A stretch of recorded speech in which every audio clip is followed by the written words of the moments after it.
ନୟାଗଡ଼ ଜିଲ୍ଲା ଖଣ୍ଡପଡ଼ା ବ୍ଲକ ଅନ୍ତର୍ଗତ ରଇତି ଢୋଲମରା ଗ୍ରାମ ପଞ୍ଚାୟତ ଅଧୀନ ବାପୁଜୀ ବିଦ୍ୟାପୀଠ କ୍ୟାମ୍ପସ୍ 2 ପରିସରରେ ସୋମବାର କ୍ଲଷ୍ଟର ସ୍ତରୀୟ ଶିଶୁ ପ୍ରତିଭା ସୁରଭି କାର୍ଯ୍ୟକ୍ରମ ଅନୁଷ୍ଠିତ ହୋଇଯାଇଛି।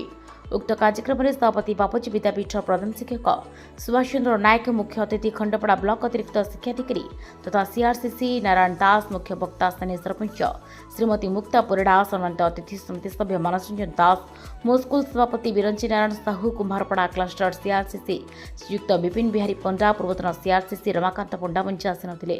ବାପୁଜୀ ବିଦ୍ୟାପୀଠର ସମସ୍ତ ଶିକ୍ଷକ ଶିକ୍ଷୟିତ୍ରୀ ଉପସ୍ଥିତ ରହି ସହଯୋଗ କରିଥିବା ବେଳେ ଶ୍ରୀମତୀ ସିପ୍ରା ମିଶ୍ର ମଞ୍ଚ ପରିଚାଳନା କରିଥିଲେ। ଏହି ଉତ୍ସବରେ କୁମ୍ଭାରପଡ଼ା କ୍ଲଷ୍ଟର ଅଧୀନ 12ଟି ବିଦ୍ୟାଳୟ ଯଥା ଢୋଲମରା, ବାଦଭୂଇଁ, ମାଇଁସିବିନ୍ଧା, ବରପଲ୍ଲୀ, କୁଟୁକୁଣି, କୁମ୍ଭାରପଡ଼ା, ଦୁଃଖାପଲ୍ଲୀ, ନୂଆପଡ଼ାର ଛାତ୍ରଛାତ୍ରୀମାନେ ଆସି ବିଭିନ୍ନ ପ୍ରତିଯୋଗିତାରେ ଭାଗ ନେଇଥିଲେ। ପିଲାମାନଙ୍କ ଭିତରେ ଲୁକାୟିତ ଥିବା କଳା, ନୈପୁଣ୍ୟ ଓ ପ୍ରତିଭାକୁ ଲୋକଲୋଚନକୁ ଆଣିବା ପାଇଁ ରାଜ୍ୟ ସରକାରଙ୍କ ଏକ ଅଭିନବ ପ୍ରୟାସ ମୂଳ ଲକ୍ଷ୍ୟ। କୁଇଜ୍, ତର୍କ, ଚିତ୍ରାଙ୍କନ, କଣ୍ଠ ସଙ୍ଗୀତ, ହସ୍ତକଳା, ସୃଜନଶୀଳ ଲେଖନ, ନୃତ୍ୟ, ସୁନ୍ଦର ହସ୍ତାକ୍ଷର ଆଦି ବିଭିନ୍ନ ପ୍ରତିଯୋଗିତାରେ ପାରଦର୍ଶିତା ଲାଭ କରିଥିବା ଛାତ୍ରଛାତ୍ରୀମାନଙ୍କୁ ପ୍ରମାଣପତ୍ର ସହିତ ଟ୍ରଫି ପ୍ରଦାନ ପୂର୍ବକ ସମ୍ମାନିତ କରାଯାଇଥିଲା। ଗ୍ରାମ ତଥା ଆଖପାଖ ଗ୍ରାମରୁ ଆସିଥିବା ସମସ୍ତ ଶିକ୍ଷକ ଶିକ୍ଷୟିତ୍ରୀ ଅଭିଭାବକ ଯୋଗଦେଇ ସହଯୋଗପୂର୍ବକ ଶାନ୍ତି ଶୃଙ୍ଖଳା ରକ୍ଷା କରି ଉକ୍ତ ଉତ୍ସବକୁ ଉପଭୋଗ କରିଥିଲେ। ନୟାଗଡ଼ ଜିଲ୍ଲା ପ୍ରତିନିଧି ଚିତ୍ତରଞ୍ଜନ ମିଶ୍ରଙ୍କ ରିପୋର୍ଟ, ପ୍ରସାର ନ୍ୟୁଜ୍।